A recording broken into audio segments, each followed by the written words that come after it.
Dimanche 7 décembre 2025, deuxième dimanche de l'Avent, Évangile selon saint Matthieu, au chapitre 3, versets 1 à 12. En ces jours-là paraît Jean le Baptiste, qui proclame dans le désert de Judée « Convertissez-vous, car le royaume des cieux est tout proche ». Jean est celui qui désignait la parole prononcée par le prophète Isaïe, « Voix de celui qui crie dans le désert, préparez le chemin du Seigneur, rendez droits ses sentiers. » Lui, Jean, portait un vêtement de poil de chameau et une ceinture de cuir autour des reins. Il avait pour nourriture des sauterelles et du miel sauvage. Alors Jérusalem, toute la Judée et toute la région du Jourdain se rendaient auprès de lui, et ils étaient baptisés par lui dans le Jourdain en reconnaissant leurs péchés. Voyant beaucoup de pharisiens et de sadducéens se présenter à son baptême, il leur dit « Engeance de vipères, qui vous a appris à fuir la colère qui vient ? Produisez donc un fruit digne de conversion. N'allez pas dire en vous-même, nous avons Abraham pour père, car je vous le dis, des pierres que voici, Dieu peut faire surgir des enfants à Abraham. Déjà la cognée se trouve à la racine des arbres. Tout arbre qui ne produit pas de bons fruits va être coupé et jeté au feu. Moi, je vous baptise dans l'eau, en vue de la conversion. Mais celui qui vient derrière moi est plus fort que moi, et je ne suis pas digne de lui retirer ses sandales. Lui vous baptisera dans l'Esprit Saint et le feu. Il tient dans sa main la pelle à vanner. Il va nettoyer son aire à battre le blé, et il amassera son grain dans le grenier. Quant à la paille, il la brûlera au feu qui ne s'éteint pas. Parole du Seigneur. La composition de lieu, c'est le désert. Jean, appelé le Baptiste, est parti au désert et il prêche. Et les foules, étonnamment, vont s'approcher de lui.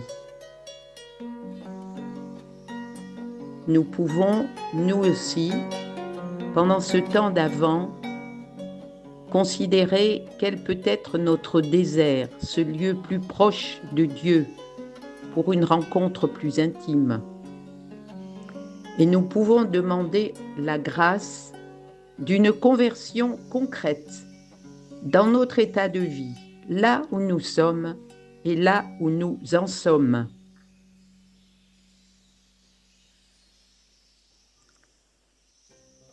Notre méditation peut commencer par un regard sur ce Jean. Habillé comme les anciens prophètes, retiré au désert, Jean le Baptiste appelle de façon vigoureuse à la conversion. Il s'agit de préparer le chemin du Seigneur, d'aplanir sa route.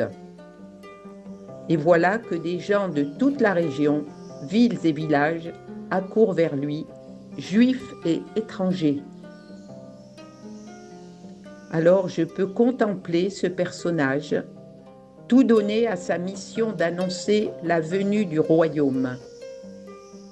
Et je peux aussi admirer la soif de ceux qui se dirigent vers lui. Et moi, où en suis-je ?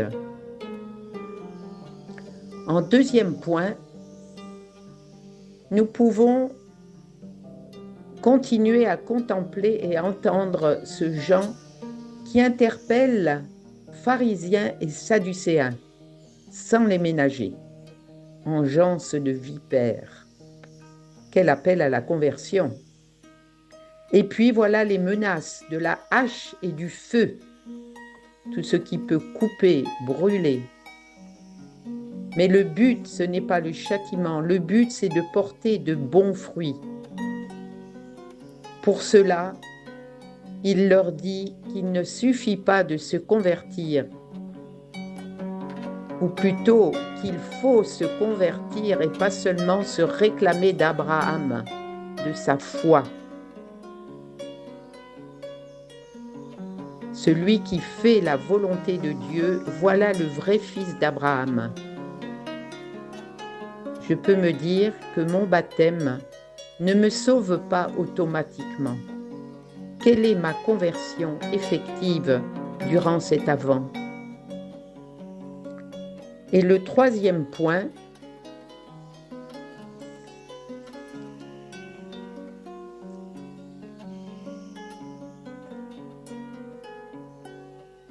c'est l'annonce d'un autre que lui. Le baptême de Jean n'est qu'une préparation. Il s'agit de se préparer à un baptême dans l'Esprit Saint et le feu. Après le baptême dans l'eau, signe de purification, Jean annonce un autre baptême, donné par celui qui vient derrière moi, plus fort que moi.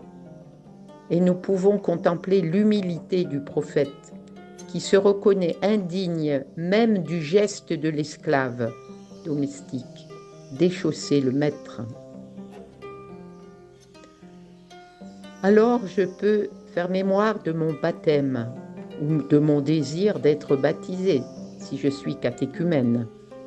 Me faire baptiser ou être baptisé, c'est accepter l'idée d'un jugement, donner à Dieu le droit de juger ma vie selon ses propres critères et non en fonction d'une carte d'identité.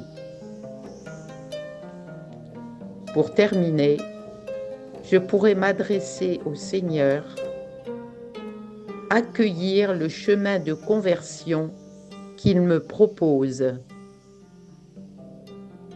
qu'il me fait percevoir durant ce temps de prière. Et je terminerai en priant avec tous mes frères et sœurs le Notre Père.